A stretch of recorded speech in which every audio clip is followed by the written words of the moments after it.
Hello friends, আসসালামু আলাইকুম। আমি Amrita Samuddin Khandakar, check update tech news চ্যানেলের পক্ষ থেকে আপনাদেরকে জানাচ্ছি ওয়েলকাম। আজকের ভিডিওতে আপনাদের সাথে শেয়ার করব WordPress Bangla tutorial part 26, how to use setting part 1 in WordPress. অর্থাৎ আজকে আমরা ওয়ার্ডপ্রেস বাংলা টিউটোরিয়াল আমরা পার্ট 26 এর মধ্যে কি দেখব, যে কিভাবে আমরা ওয়ার্ডপ্রেসের মধ্যে যে আমরা সেটিং এর বেশি ইউজ করতে পারি, তো সে বিষয়টা দেখবো। দেখুন, আজকে আমরা এখন সেটিং এর মধ্যে বলছি কি সেটিং আমরা পার্ট 1 এর বিষয় দেখবো। তো এখানে কোন কোন বিষয়গুলো থাকবে আমাদের সেটিং থেকে, যে জেনারেল সেটিং, তারপরে রাইটিং, রিডিং, এই বিষয়গুলো থাকবে আমাদের সেটিং এর পার্ট 1 এ। তারপর সেটিং পার্ট 2 তে আমরা বাকি সেটিং এর বিষয়গুলো দেখবো।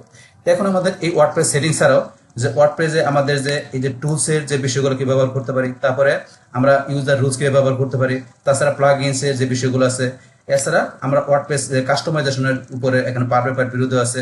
তাছাড়া আপনার নেভিগেশন মেনু, তারপরে কমেন্টস, মিডিয়া লাইব্রেরি, তাছাড়া ওয়ার্ডপ্রেসে আমরা যে কিভাবে পোস্ট তৈরি করতে পারি, পেজ তৈরি করতে পারি, তাছাড়া ওয়ার্ডপ্রেস বিভিন্ন ভাবে আমরা ইনস্টল করতে পারি, এইসব বিষয়গুলোর উপর কিন্তু অলরেডি আমার চ্যানেলে ভিডিও দেওয়া আছে, তাহলে আপনার এই ভিডিওগুলো দেখতে পারেন। তাছাড়া আপনার আমার প্লেলিস্টে আসেন, আসলে প্লেলিস্ট থেকে আপনার এই যে এখানে ওয়ার্ডপ্রেসে প্লেলিস্ট দেওয়া আছে, এখান থেকে আপনার সিরিয়ালে মানে সবগুলো ভিডিও দেখতে পারেন। তাছাড়া আপনারা যদি ফ্রিতে ব্লগ সাইট তৈরি করেছেন ব্লগার থেকে, তারও পুরো প্লেলিস্ট করা আছে, তাহলে আপনারা ব্লগারের সমস্ত ভিডিওগুলো দেখতে পারেন। এছাড়া ধরুন আমার এখানে প্লেলিস্ট আরও ডিজিটাল মার্কেটিং এর বিভিন্ন বিষয়ের উপরে বিভিন্ন ধরনের প্লেলিস্ট করা আছে, তাহলে আপনি এই সমস্ত ভিডিওগুলো দেখে আপনার ডিজিটাল মার্কেটিং এর অনেক বিষয় আপনার ক্লিয়ার নিতে পারেন। এখন যাই হোক, তাহলে আমাদের আজকের এখান থেকে ওয়ার্ডপ্রেস সেটিং এর বিষয়টা করার জন্য তা আমরা কি করব, যদি আপনার ডোমেন হোস্টিং থাকে তাহলে আপনার লাইভ সার্ভার থেকে যে কাজটা করতে পারেন। ডোমেন হোস্টিং থাকলে তাহলে আপনারা চলে আসবেন আপনারা ব্রাউজারে, আসার পরে আপনারা কি আপনার ডোমেনের নামটা লিখবেন। তখন আমার ডোমেনের নামটা কি josimolline.com, বা তারপরে স্লেট দিয়ে আপনারা এখানে wp-admin বা শুধু অ্যাডমিন বা wp-login.php, বাস আপনার যে কোনো তিনটা একটা লেখার পরে আপনি এন্টার প্রেস করবেন। তারপর ইউজার নেম বা ইমেল, তারপর পাসওয়ার্ড দিয়ে আপনি লগ ইন করে ওয়ার্ডপ্রেসে ড্যাশবোর্ডে ঢুকে আপনার কাজটা করতে পারেন। যদি আপনার ডোমেন হোস্টিং থাকে তাহলে এইভাবে আপনার ঢুকে কাজ করবেন। আর আপনার যদি ডোমেন হোস্টিং না থাকে কোনো প্রবলেম নেই, আপনি ফ্রিতে কাজটা করার জন্য আপনার পিসিটাকে আপনার লোকাল সার্ভার বানিয়ে নিয়ে তার মধ্যে কাজটা করতে পারেন। তাহলে লোকাল সার্ভার বানানোর জন্য কি করতে হয়, আমাদের এখানে যে জাম্প সফটওয়্যারটা আমাদের এখানে ডাউনলোড করে ইনস্টল করতে হয়। যদি আপনার জাম্প সফটওয়্যারটা ইনস্টল করা থাকে তাহলে আপনি এখান থেকে যদি সার্চ দেন XAM লেখা, বাস তাইলে এখানে যে জাম্প কন্ট্রোল প্যানেল চলে আসবে, আসলে এখানে ক্লিক করবেন। এখন এই যে জাম্প করার প্ল্যান চলে আসার পরে এখান থেকে এই যে মডিউলের মধ্যে অ্যাপাচি মাইএসকিউএল, এই দুইটা মডিউল আপনারা স্টার্ট করে দিবেন।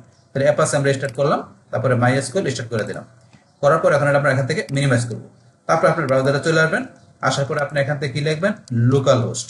তাহলে লোকাল হোস্ট লেখার পর স্ল্যাশ দিয়ে কি আপনি এখানে ফোল্ডার নাম দেবেন, কোন ফোল্ডারটা, যে আপনার সি লেভেল জাম্প ফোল্ডারে যাওয়ার পর এসটি ডক্স এর ভিতরে যে আপনি যে ফোল্ডার তৈরি করে আপনি কি করছেন ওয়ার্ডপ্রেসের ফাইলগুলো রেখে ওয়ার্ডপ্রেস সেটআপ করছেন, আপনি সেই ফোল্ডার নামটা লিখবেন। আমার ফোল্ডার নাম জসিম, তাহলে আপনার ফোল্ডার নাম লেখার পরে স্ল্যাশ দিয়ে আপনাকে wp admin বা শুধু অ্যাডমিন বা wp-login.php বা তিনটার যে কোনো একটা লিখে এন্টার প্রেস করবেন।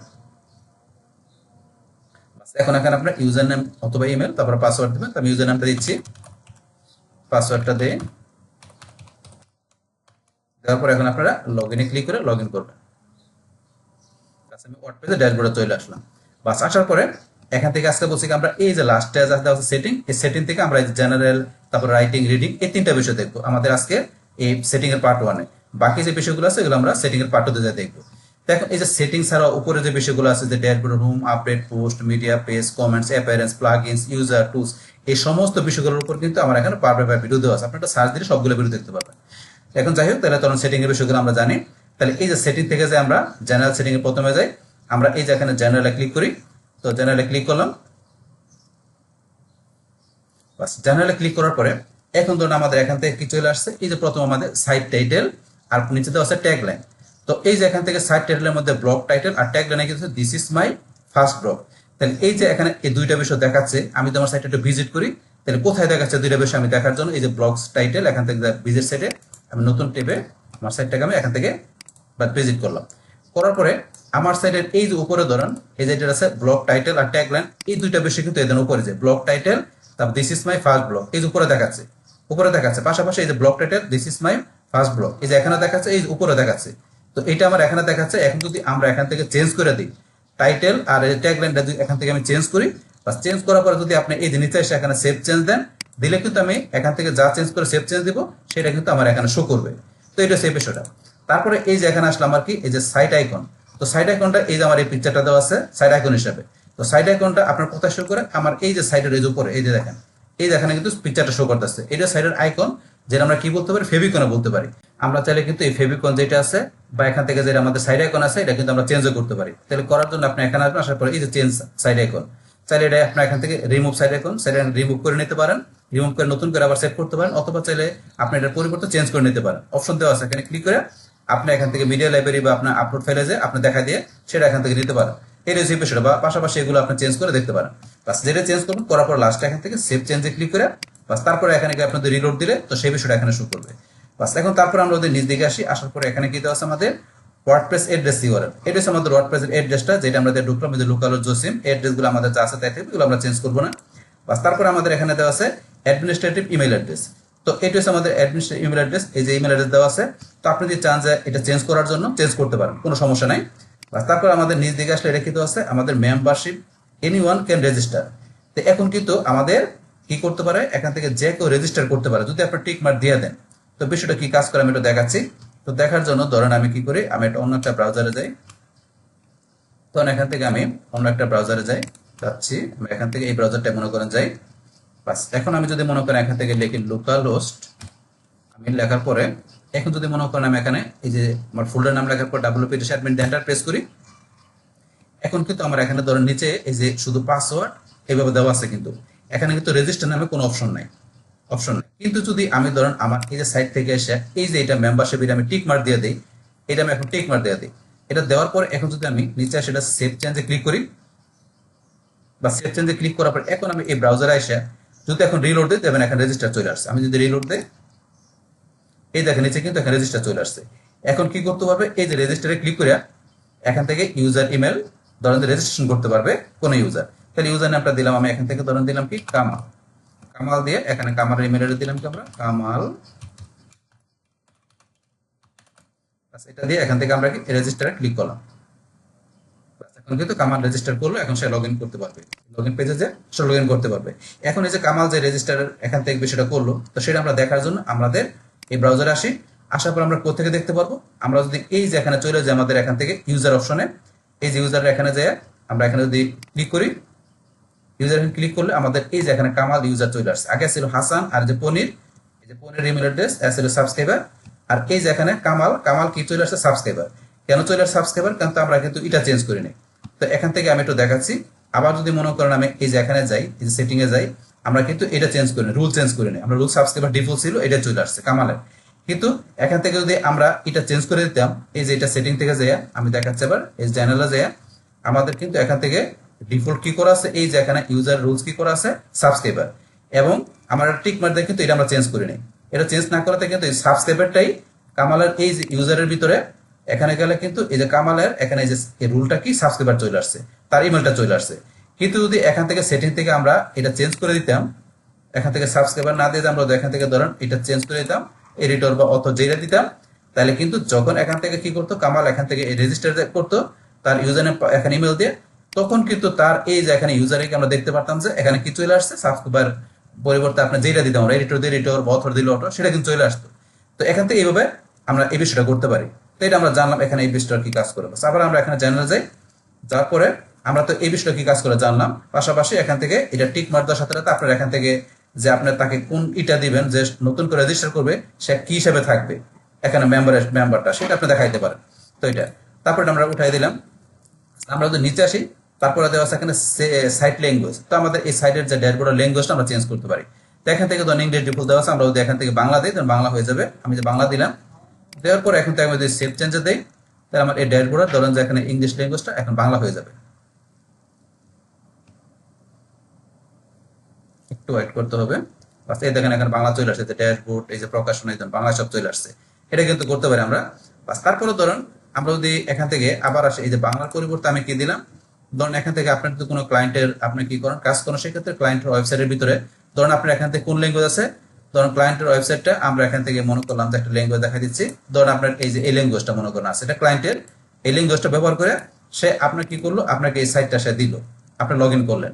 তো লগ ইন করে আপনি তার ড্যাশবোর্ডে ঢুকলেন, ঢোকার পরে যদি এই ল্যাঙ্গুয়েজ দিয়ে আপনি দেখেন তখন কিন্তু লেখাগুলো আপনি এখান থেকে স্পষ্ট ধরেন আপনি বুঝতেছেন না, যে এরকম ধরেন যে আপনি এই যে লেখা বুঝতেছেন এটা কি লিখছে, লেখা কিন্তু অনেকগুলো দেখেন স্পষ্ট বোঝা যাচ্ছে না যে এটা কি লিখছে। এই যে এখানে ছিল আপনার এই যে ধরেন এটা কি ছিল আপনি কিন্তু বুঝতে পারছেন না, এই ধরেন এখানে কিন্তু মানে ল্যাঙ্গুয়েজের কারণে চেঞ্জ হয়ে গেছে। কিন্তু আপনাকে এখান থেকে এই আইকন দেখে বুঝতে হবে যে কোনটা কি, এই বাম পাশে আইকন দেওয়া আছে। তো এই যে আইকন দিয়ে বুঝতে মনে করতে হবে এটা আমাদের কি সেটিং অপশন। আর সেটিং এর শুরুতে কি থাকে, জেনারেল। তো এই যে জেনারেল, এটা দেখে আপনার বুঝতে হবে। এখান থেকে জেনারেলে ক্লিক করে তখন আপনার এখান থেকে নিচ দিকে এসে, এই যে নিচ দিকে এসে আপনার এখান থেকে ধরেন যে এই যেটা দেখে বুঝতে হবে আপনার এখান থেকে যে কি, যে এটা আপনার ল্যাঙ্গুয়েজের অপশন। এই দেখেন ল্যাঙ্গুয়েজে কিন্তু এরকম লেখা আছে, তো এগুলো দেখে বুঝতে হবে। পরে এখান থেকে যে আপনাকে ডিফল্ট ল্যাঙ্গুয়েজ এই যে ইংলিশ, এটা দেখা দিতে হবে।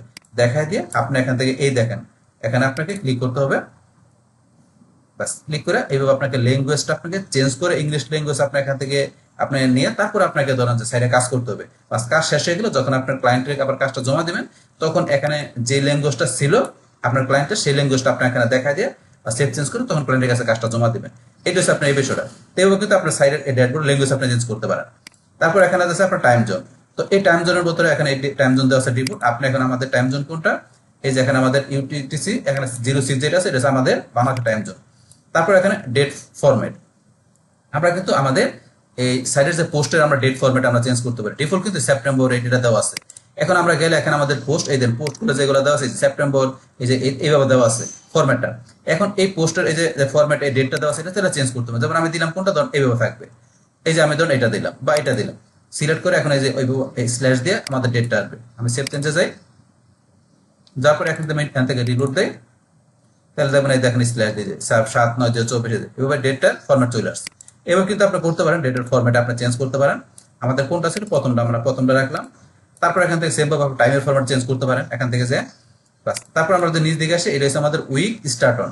তাহলে এখানে কিন্তু আমাদের ইন্টারন্যাশনাল ভাবে আমাদের যেমন ইউনাইটেড স্টেটস বা আরো আদার্স যে আপনার কান্ট্রিগুলো আছে টপ লেভেলের কান্ট্রিগুলোর মধ্যে, সেগুলো কিন্তু ওদের উইকটাই স্টার্ট হয় মানডে থেকে। তাহলে এখন কিন্তু আমাদের বাংলাদেশে আমাদের স্টার্ট হয় কবে, ধরেন আপনার সানডে থেকে স্টার্ট হয় আমাদের উইকেন্ডে। তাহলে এখন এটা কিন্তু আপনি চেঞ্জ করতে গেলে চেঞ্জ করে আপনার সেভ চেঞ্জ করলে চেঞ্জ হয়ে যাবে। তাহলে আপনি ইন্টারন্যাশনাল যেটা থাকে মানডে ধরে রাখলাম। বাস এইভাবে আপনি নিজের মতো করে এই জেনারেল আপনার বিষয়গুলো আপনি ধরেন যে আপনি সেটিং করতে পারেন।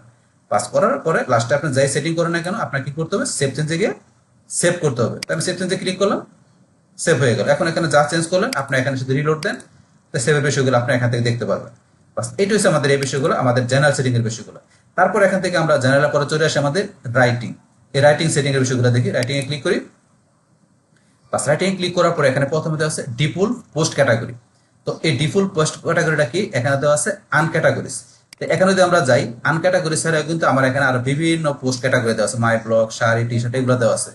তো এখন এই যে ডিফল্ট পোস্ট ক্যাটাগরি যদি আমরা এখান থেকে ধরেন অন্য কোনো আমরা ক্যাটাগরি সিলেক্ট করে দিই, যেমন আমি কোনটা দিলাম, ধরেন এখানে মাই ব্লগ দিলাম, এই ক্যাটাগরি সিলেক্ট করলাম ডিফল্ট পোস্ট ক্যাটাগরি হিসেবে।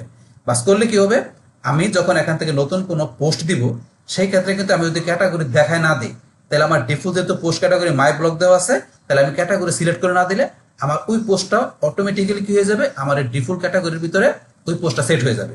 এইভাবে কিন্তু বিষয়টা কাজটা করে। আমি আবার বলছি বিষয়টা কি, তো ডিফল্ট পোস্ট ক্যাটাগরি আপনি এখান থেকে যেটাই দেখা দিবেন, আপনি যদি আপনার পোস্ট দেওয়ার সময় কোনো ক্যাটাগরি আপনি সিলেক্ট করে না দেন, তাহলে আপনার সেই পোস্টটা কি হবে, আপনার একটা ক্যাটাগরি অধীনে যাবে। এবং এটা কোন ক্যাটাগরি অধীনে যাবে, আপনি যে ক্যাটাগরি দেখাই দিবেন সেই ক্যাটাগরির ভিতরে আপনার পোস্টটা গিয়ে থাকবে। এটা হচ্ছে এই বিষয়টা। তাহলে এখানে কিন্তু বাই ডিফল্ট হবে এই আনক্যাটাগরিটা থাকে, এটা রাখলাম, বা আপনি চালানো রাখতে পারেন। বাস তারপর এখানে আমাদের ডিফল্ট পোস্ট ফরম্যাট। তাহলে আমাদের ডিফল্ট পোস্ট ফরম্যাটটা কি থাকে, আমাদের স্ট্যান্ডার্ড থাকে। এটা আমাদের ডিফল্ট যে পোস্টের একটা ফরম্যাট থাকে, সেটা কোন ফরম্যাট থাকে, স্ট্যান্ডার্ড থাকে। এটা আপনি যদি মনে করেন ফরম্যাট চেঞ্জ করতে পারেন। আপনি যদি পোস্ট দেন যে ভিডিও টাইপের কোনো পোস্ট দেন, তাহলে আপনার ভিডিও ফরম্যাট রাখতে পারেন, অডিও টাইপের থাকলে অডিও রাখতে পারেন, বা আপনি যদি ইমেজ কোনো পোস্ট দেন ইমেজ রাখতে পারেন। মানে এটা আপনার ইচ্ছা মতো আপনি রাখতে পারেন। কিন্তু আমি ধরুন সাজেস্ট করবো স্ট্যান্ডার্ড থাকে, স্ট্যান্ডার্ড রাখার জন্য। কিন্তু আপনি চেঞ্জ করলে এখান থেকে চেঞ্জ করে রাখতে পারেন আপনার ডিফল্ট পোস্ট ফরম্যাটটা। কিন্তু স্ট্যান্ডার্ড থাকে তাহলে আমি স্ট্যান্ডার্ড রাখলাম। বাস তারপরে আমরা নিচ দিকে আসলে এখানে হচ্ছে পোস্ট বায়া ইমেল। তো এখানে এই বিষয়গুলো কি, এখানে এই যেগুলো হচ্ছে এখানে এই যে লেখা আছে to post to WordPress by email. ইমেলের বায়াতে যে ওয়ার্ডপ্রেসের সাইডের দেখে যে কোনো পোস্টের মধ্যে যদি ইমেল আসে, তো সেই ইমেল গুলা কিন্তু আমরা দেখতে পারি কিভাবে, যে এই যে এখানে ধরুন বলা আছে আমাদের এই যে এখানে here the 3 random string you could use. তাহলে আমরা এই যে 3টা এখানে র্যান্ডম স্ট্রিং ব্যবহার করে কিন্তু আমরা সেই পোস্টের মধ্যে ইমেল গুলো দেখতে পারি। এই যে এখানে বলা আছে, একটু করে দেখবেন। তারপরে মেল সার্ভারের মধ্যে এখানে কি, যে আপনি কি আপনার এই সাইডের ভিতরে আপনি যদি কি করেন, আপনার এই সাইডের মধ্যে ইচ্ছা করলে কিন্তু আমরা এখান থেকে কি করতে পারি, আমরা ইমেল ক্রিয়েট করতে পারি। তো আপনার এই ওয়ার্ডপ্রেস সাইডের মধ্যে আপনি যে ইমেলটা ক্রিয়েট করবেন, আপনি ইমেল সার্ভারের মধ্যে সেই ইমেলটা দিয়ে দিবেন। পাশাপাশি এখানে আপনার যে পোর্ট আপনি এখানে ডিলিট করার বিষয় দিতে পারেন। তাছাড়া লগ ইন এর মধ্যে আপনি কোন ইমেলটা দিবেন এখানে, যে আপনার সাইটটা আপনি যখন কি করবেন লগ ইন করবেন, মানে আপনি হোস্ট করবেন, তখন আপনি এই হোস্ট করার সময় বা লগ ইন করার সময় যে ইমেলটা ব্যবহার করছেন আপনি সেই ইমেলটা দিবেন, আর এখানে পাসওয়ার্ডটা আপনি দিতে পারেন এখান থেকে। তারপর আপনার ডিফল্ট মেল ক্যাটাগরি এখানে দেওয়া আছে কি, এখানে ধরুন এই যে এখানে ক্যাটাগরিগুলো দেওয়া আছে, তো এখান থেকে আপনার ডিফল্ট মেল ক্যাটাগরি আপনি কোনটা দিবেন সেটা দিতে পারেন। দিলে কি হবে, আপনার ওই ক্যাটাগরির অধীনে যে পোস্টগুলো থাকবে এবং সেই পোস্টের মধ্যে যে মেলগুলো থাকবে সেগুলো কিন্তু আপনি দেখতে পারবেন। তো এগুলো হচ্ছে আমাদের এখানকার এই যে এই বিষয়গুলো, যে মেলের বিষয়গুলো। বাস তারপর আমাদের নিজ দিকে আসি, আসার পরে এখানে দেওয়া আছে আপডেট সার্ভিস। তো এখান থেকে ধরেন যে কি, এই যে আমাদের WordPress is not notifying update service because on your site visibility setting. এখানে কি বলছে যে আমাদের ওয়ার্ডপ্রেসের যে আপডেট সার্ভিসগুলো আছে সেগুলো কি আমাদের কাছে নোটিফাই সে করবে না। কেন করবে না? কারণ হচ্ছে কি, যে ইউর সাইট ভিজিবিলিটি সেটিং, আমাদের ভিজিবিলিটি সেটিংটা আমাদের করা নাই। তো করা থাকলে তবে কিন্তু আমাদের এখানে যে আপডেট করার অপশন এটা চলে আসবে, এখানে দেখাবে, কিন্তু এখন দেখাচ্ছে না। আর সেটা দেখার জন্য আমরা এই যে ভিজিবিলিটি সেটিং এখানে ক্লিক করি, করার পর আমাদের কাছে এই যে কোথায় নিয়ে আসছে, আমাদের রিডিং অপশনের এই যে এখানে নিয়ে আসছে, এই যে সার্চ ইঞ্জিন ভিজিবিলিটি, এই অপশনটা বর্তমানে টিক মার্ক দেওয়া আছে। তো এইটা এখানে টিক মার্ক দেওয়া, তাহলে কি কাজ করবে, এটা টিক মার্ক দেওয়া থাকলে যে এখান থেকে আমাদের এই যে সাইটটাকে যে আমরা তৈরি করতেছি, আমাদের সাইটটা তো এখন আমরা কমপ্লিট করি নাই। তো এখন কমপ্লিট করলে কিন্তু আমরা টিক মার্ক উঠাই দিব, যেহেতু আমরা এখানে কমপ্লিট করে সাইটটা মাত্র তৈরি করতেছি, তাই এটা টিক মার্ক থাকবে। তো এটা টিক মার্ক থাকলে কি কাজ করে, যে আমাদের এই সাইটটা কি, যে গুগল সার্চ ইঞ্জিনের মধ্যে ইন্ডেক্সিং করবে না। যদি আমরা টিক মার্ক উঠাই দেই, উঠাই দিলে কি করবে, আমাদের এই ওয়েবসাইটটাকে গুগল সার্চ ইঞ্জিনের মধ্যে ইন্ডেক্সিং করবে উঠাই দিলে। এটা হচ্ছে দুইটার মধ্যে পার্থক্য। তাহলে এখন যদি মনে করেন আমরা ওই যে এটার এখান থেকে কাজটা করতে যাই, কোন কাজটা, যে আমরা যেটা রাইটিং এ গেছিলাম, রাইটিং এ যাওয়ার পর আমরা এই যে এখান থেকে যে অপশনটা বলছে ভিজিবিলিটি সেটিং, যদি এখান থেকে আমরা এই অপশনটা দেখতে চাই এখানে যেটা কি আসে এখানে, তাহলে সেই ক্ষেত্রে কিন্তু এখান থেকে এটা টিক মার্কটা আমাদের উঠাই দিতে হবে, এই যে এটা উঠাই দিলে তবে আসবে। তাহলে এখান থেকে আমরা মনে করি আমাদের সাইটটা কমপ্লিট, এটা কি করবে, গুগল ইন্ডেক্সিং করবে। তাহলে আমরা ধরুন টিক মার্ক উঠাই দিলাম, উঠাই দেওয়ার পর আমরা সেভ চেঞ্জে ক্লিক করব। বাস ক্লিক করার পরে এখন ধরেন আমরা যদি আমাদের এই যে এখানে রাইটিং এখানে চলে আসি, আসার পরে দেখবো আমাদের এই যে এখানে আপডেট সার্ভিসের মধ্যে একটা অপশন চলে আসছে।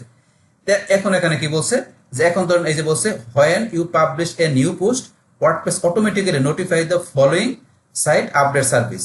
তো এটা বলছে যে এখানে যে আমরা যদি নতুন পোস্ট আমরা দেই আমাদের এই সাইটের মধ্যে, তাইলে কি করবে, যে গুগল আমাদের কাছে আপডেট সার্ভিসটা আমাদের কাছে নোটিফাই করবে। আর সেই নোটিফাইটা করবে কোন জায়গায় করবে, এখান থেকে আমরা অন্য কোনো ওয়েবসাইটের এখানে লিঙ্ক দিয়ে দেই, যে অন্য কোনো সাইটে সেটা এক বা একাধিক সাইটে যে separate multiple service URL with the line break, আমরা লাইন ব্রেক করে ইচ্ছা করলে একাধিক এখন ওয়েবসাইট দিতে পারবো। তো আপনি এক বা একাধিক ওয়েবসাইট যদি এখানে আপনার ইউআরএল দেন, সেই ক্ষেত্রে আপনার এখানে যখন পোস্ট দেবেন সেটার আপনার নোটিফিকেশন আপনার সেই সাইটগুলোতে কি করবে, ওয়ার্ডপ্রেস পাঠাবে আপনার সেই আপনার এই ওয়ার্ডপ্রেস সার্ভার থেকে। তো এই কাজটা বলছে এখানে আপনার করতে পারেন এই আপডেট সার্ভিস থেকে এই বিষয়গুলো। বাস এখন ধরুন এটা আপনি যেগুলো চেঞ্জ করবেন, করার পর এখান থেকে লাস্টে এই সেভ চেঞ্জে ক্লিক করলে বাস কাজটা হয়ে যাবে। তো এটা আমরা জানলাম এখান থেকে রাইটিং এর বিষয়গুলো কি সেগুলো। বাস তারপরে এখন আমরা এখান থেকে রিডিং এর বিষয় জানবো, আমরা রিডিং এ ক্লিক করি। বাস রিডিং এর মধ্যে আমরা আসলে এখানে প্রথমে দেওয়া আছে ইউর হোম পেজ ডিসপ্লে। তাহলে আমাদের হোম পেজ ডিসপ্লে বর্তমানে এটা কি দেওয়া আছে, ইউর লেটেস্ট পোস্ট। আমরা এখানে আসলে এই যে আমাদের লেটেস্ট পোস্ট দিয়ে আমাদের এই যে লেটেস্ট যে পোস্টগুলো আছে সেই পোস্ট দিয়ে আমাদের সাইটটাকে এখানে দেখাচ্ছে, এই যে লেটেস্ট পোস্টগুলো দেখতে পাচ্ছি। তো এখন যদি মনে করেন এখান থেকে আসা আমরা স্ট্যাটিক পেজ, এই যে এটা সিলেক্ট করে দেই, সিলেক্ট করে দিলাম, মানে স্ট্যাটিক পেজ হিসেবে আপনি কোন পেজটা দেখাবেন হোম পেজ হিসেবে সেটা এখান থেকে সিলেক্ট করতে পারেন। এখন অনেক পেজ আছে, আপনি কোনটা দেখাবেন দেখাইতে পারেন। তো এখন যদি মনে করেন এখান থেকে আমি কি দেখাবো, এই যে হোম পেজ, তাই হোম পেজটা আমি সিলেক্ট করে দিলাম। তাহলে স্ট্যাটিক পেজ হিসেবে আমার হোম পেজটা শো করবে। তাই এইভাবে দেখানোর পরে আমি এখন সেভ চেঞ্জে ক্লিক করব। করার পর এখন ধরুন এরকম দেখাচ্ছে, আমি যদি রিলোড দিই এখন চেঞ্জ হয়ে গেছে, রিলোড দিলাম এই দেখেন কিন্তু চেঞ্জ হয়ে গেছে। এখন এখান থেকে আমার হোম পেজটা, আমার যে হোম পেজটা এই যে হোম, এই যে হোমটা কিন্তু সিলেক্ট করা আছে, এই যে কালার চেঞ্জ এরকম, এই হোম পেজটার মধ্যে আমার যে পোস্টগুলো আছে বিষয়গুলো আছে এখানে দেখাচ্ছে। আমার স্ট্যাটিক পেজ হিসেবে হোম পেজটা চলে আসছে। আবার যদি আপনি আগের মতো দিতে চান তাই এটা ক্লিক করলে আবার আগের মতো চলে আসবে। তারপর এখানে আমাদের হোম পেজের পর একটা বিষয় হচ্ছে পোস্ট পেজ। তো আপনার হোম পেজ হিসেবে দিলাম আমি, হোম পেজটা দেখাচ্ছে, কিন্তু এখন পোস্ট পেজ হিসাবে যে আমার যে পোস্টগুলো আছে সেই পোস্টগুলো কোন পেজে দেখাবে সেটা কিন্তু আমি এখান থেকে দেখাতে পারি, যে আমার পোস্ট পেজ হিসাবে কোন পেজে পোস্টগুলো দেখাবে। তখন এখান থেকে আমি দেখালাম যে ধরেন মনে করেন আমার এখান থেকে আমি দেখালাম যে মনে করেন অ্যাবাউট আস বা কন্ট্যাক্টের ভিতরে আমার পোস্ট পেজগুলো দেখাবে, পোস্টগুলো দেখাবে। আমি কন্ট্যাক্ট সিলেক্ট করে আমি যে সেভ চেঞ্জে দেই, বাস এখন যদি আমি এখান থেকে রিলোড দেই, রিলোড দিলে আমার এখানে যে পোস্টগুলো আছে এখন আমি যে কন্ট্যাক্টে ক্লিক করি, কন্ট্যাক্টে ক্লিক করলে এই কন্ট্যাক্ট পেজের মধ্যে আমার যে পোস্টগুলো দেখাচ্ছে, যে পেজটা কিন্তু এই যে কন্ট্যাক্ট পেজের ভিতরে আমার যে পোস্টগুলো শো করতেছে। তো আপনি যেই পেজ দেখাবেন সেই পেজে শো করবে। বাস আমি এখানে কন্ট্যাক্ট দেখাইছি, এখানে কন্ট্যাক্ট পেজে আমার পেজের পোস্টগুলো শো করতেছে। এইভাবে বিষয়গুলো আপনি করতে পারেন। আবার যদি আমরা ধরেন এখান থেকে ইউর লেটেস্ট পোস্ট দিই, এখানে দিলে আবার আগের মতো হয়ে যাবে। আমি সেভ চেঞ্জে ক্লিক করলাম, ক্লিক করার পর আমি রিলোড দেই, বাস এই দেখুন আগের মতো চলে আসছে এভাবে। তো এইভাবে বিষয়গুলো আপনি একটু এখান থেকে দেখলে বুঝতে পারবেন। তারপরে যদি এখানে আমরা আসি যে blog page show at most, তাহলে এখানে ধরুন আমার এই যে এখানে যে ব্লগ পেজটা যেটা আছে, এই ব্লগ পেজটার মধ্যে এখানে আমার কয়টা পোস্ট শো করতেছে, এখানে ধরুন 2টা 3টা 4টা 5টা 6টা 7টা 8টা, তাহলে আমার সর্বোচ্চ কয়টা পোস্ট শো করবে এখানে দেওয়া আছে 10টা। তাহলে আমার ব্লগ পেজের মধ্যে 10টা পোস্ট পর্যন্ত শো করবে, বেশি করবে না। এখন এখানে আমার দেখা যাচ্ছে কয়টা 7টা, কারণ আমার 7টার বেশি পোস্ট নাই, আরো থাকলে আরো দেখায় 10টা পর্যন্ত দেখাইতো। কিন্তু এখান থেকে যদি আমি মনে করেন দেখাই দিলাম কয়টা 3টা বার লেখা দেখাতেন, বা আপনি উপরে দিলে বাড়বে কমবে, যে কমবে এখন 3টা, তাহলে ব্লগ পোস্ট 3টা শো করবে। এখন আমি এখান থেকে যদি সেভ চেঞ্জ দিই, সেভ চেঞ্জ দিলাম, এখন ধরেন আমার কিন্তু এখান থেকে শুধু 3টা পোস্ট দেখাবে। আমি রিলোড দিই, রিলোড দিলে এই যে এখন দেখেন আমার কিন্তু এখানে 3টার বেশি পোস্ট নাই। তাহলে এই যে 1টা 2টা, এই যে নিচে একটা 3টা, আর কোনো পোস্ট নাই, 3টা দেখাচ্ছে। এইভাবে কিন্তু বিষয় কাজ করেন। 3টার পরে এখন যদি আমি যে নেক্সট পেজে যাই বা 2 নম্বর পেজে যাই, নেক্সট পেজে গেলে বাস নেক্সট পেজে গেলে দেখেন আবার এখানে এই পেজে 3টা দেখাচ্ছে। এরপর আমি আবার নেক্সটে গেলে এরপর 3টা দেখাবে। বাস এইভাবে কিন্তু আমার পোস্টগুলো দেখাবে। এখানে প্রত্যেক পেজের মধ্যে 3টা করে পোস্ট থাকবে। এইভাবে বিষয়টা কাজ করে। তাহলে আমার এখানে 10টা ছিল, আমি 10টা রিপোর্ট রাখলাম। বাস তারপর এখানে দেওয়া আছে আপনার এখানে কি যে আপনার syndication feed show the most recent. তো এইটা কি আমাদের এখান থেকে যে কি করবে, আমাদের ফিডের মধ্যে 10টা পোস্ট শো করবে। এখানে ফিডের ভিতরে বিষয়টা দেখার জন্য আমি যদি এই যে এখান থেকে আসি, আমার এই যে এখানে ফোল্ডার নাম রাখার পর আমি যদি ফিড লিখি, ফিড লিখে এন্টার প্রেস করলাম, এখানে আমার কোডিং গুলো দেখাচ্ছে না। কিন্তু বিষয়টা কিভাবে কাজ করবে, আপনার এখানে ফিড লেখার পরে আমার এই যে পোস্ট গুলো যেগুলো আছে, যেমন আমাদের পোস্ট গুলো দেখাচ্ছে যে একটা পেজে এখানে 10টা দেখাবে বা 3টা 4টা যেটা দেখাবে, সেম ভাবে আপনার এই যে এখানে ফিড আকারে, এখানে এই ফোল্ডার নাম রাখার পরে যখন ফিড লিখবো তখন আমার ফিড আকারে পোস্ট গুলো শো করবে। এখানে বা 3টা 4টা 5টা বা 10টা যা করে দেন, একটা ফিড আকারে পোস্ট গুলো শো করবে। তো এই হচ্ছে আপনার এই বিষয়টা। বাস তারপরে ধরুন আমরা এখান থেকে for each post in a feed include, তাহলে আমাদের একটা ফিডের মধ্যে যে পোস্ট ইনক্লুড করবে সেটা কি ফুল টেক্সট, মানে কি ফুল টেক্সট আকারে দেখাবে, না শুধু কি দেখাবে এখানে এক্সসার্ট, মানে শুধু খালি এখানে টাইটেল আকারে দেখাবে, পোস্টের টাইটেল দেখাবে, মানে ফুল পোস্টটা দেখাবে না। তো সেটা কিভাবে দেখাবে আপনি এখান থেকে সেট করতে পারেন। ডিফল্ট কিন্তু ফুল টেক্সট, মানে টেক্সট আকারে দেখা, পুরো টেক্সট আকারে দেখাচ্ছে, কিন্তু নিচেরটা দিলে এক্সট্রা দিলে শুধু এখানে টাইটেল থাকবে, এই বাকি লেখাগুলো থাকবে না। বাস এটা সেই বিষয়টা এখানে। বাস আর এখানে তো এইটা দেখাবে যে এই যে এটা দেখাবে এখানে, সেটা কি দেখাবো যখন আমরা এখানে ফিড দিয়ে আমাদের বিষয়টা দেখবো, পোস্টগুলো দেখবো, পেজের পোস্টগুলো, তখন এই কাজটা করবে। বাস এই যে বিষয়টা বলা আছে একটু করে দেবেন, তাহলে বুঝতে পারবেন। তারপরে এখন আমরা নিচ দিকে আসলে যে সার্চ ইঞ্জিন ভিজিবিলিটি, সেটা কিন্তু অলরেডি আমরা আগেই জানছি। তারপর একটু আবার জানি যে এটা কিন্তু এখানে আমাদের টিক মার্ক দেওয়া নাই। তো টিক মার্ক দেওয়া না, তাহলে কাজ করবে কি, এখানে আমাদের ওয়েবসাইটটাকে আমাদের সার্চ ইঞ্জিনে গুগল কি ইন্ডেক্সিং করবে। এখান থেকে টিক মার্ক দেওয়া না থাকলে, তাহলে যদি ওয়েবসাইটটা কমপ্লিট থাকে তখন আপনি এটা টিক মার্ক উঠাই দিবেন। আদারওয়াইজ যখন আপনি কাজ করবেন তখন এখানে টিক মার্ক দিয়ে রাখবেন, দিয়ে রাখলে ইন্ডেক্সিংটা আপনার গুগল করবে না আপনার সাইটটাকে। সাইটটা কমপ্লিট হয়ে যাওয়ার পরে তারপরে আপনি টিক মার্ক উঠাই দিবেন। তো এইটা হচ্ছে আমাদের এই বিষয়টা, সার্চ ইঞ্জিন ভিজিবিলিটির বিষয়টা। বাস এখন এভাবে আপনি বিষয়গুলো করার পর লাস্ট এখান থেকে আপনি সেভ চেঞ্জে ক্লিক করবেন। বাস করার পর এখানে যেগুলো করবেন, বাস এখন আপনি রিলোড দিলে সেই বিষয়গুলো এখানে শো করবে। এই যে আমাদের সেই বিষয়গুলো চলে আসছে। তো এইভাবে কিন্তু এখানে আপনার কাজগুলো করে। বাস এখন থেকে তাহলে আমরা আমাদের আজকের ভিডিওতে এখন আমরা কি দেখলাম, যে কিভাবে আমাদের এই ওয়ার্ড পেজের মধ্যে যে আমাদের সেটিং অপশন থেকে যে জেনারেল, রাইটিং, রিডিং, তো এই 3টা সেটিং আমরা কিভাবে ব্যবহার করতে পারি সেই টোটাল বিষয়টা কিন্তু আপনাদের আমি শেয়ার করলাম। তাহলে আমাদের পরবর্তী সেটিং পার্ট 2 এর মধ্যে আমরা এই যে ডিসকাশন, মিডিয়া, পারমালিঙ্ক, প্রাইভেসি, এই বিষয়গুলো আমাদের সেটিং এর পার্ট 2 তে আমরা এই বিষয়গুলো জানবো। তাহলে আমাদের আজকের ভিডিও এই পর্যন্তই। আল্লাহ হাফেজ। ডিয়ার ফ্রেন্ডস, আমার আজকের এই WordPress Bangla tutorial part 26 how to use setting part 1 in WordPress, এই ভিডিওটি আপনাদের কাছে ভালো লেগে থাকে কিংবা এই ভিডিও থেকে আপনারা কিছু শিখে থাকেন, উপকৃত হয়ে থাকেন, তাহলে আমার এই জেকে আপডেট টেক নিউজ চ্যানেলটি আপনারা সাবস্ক্রাইব করবেন, লাইক করবেন, কমেন্ট করবেন এবং সবার সাথে শেয়ার করবেন। Thanks everybody.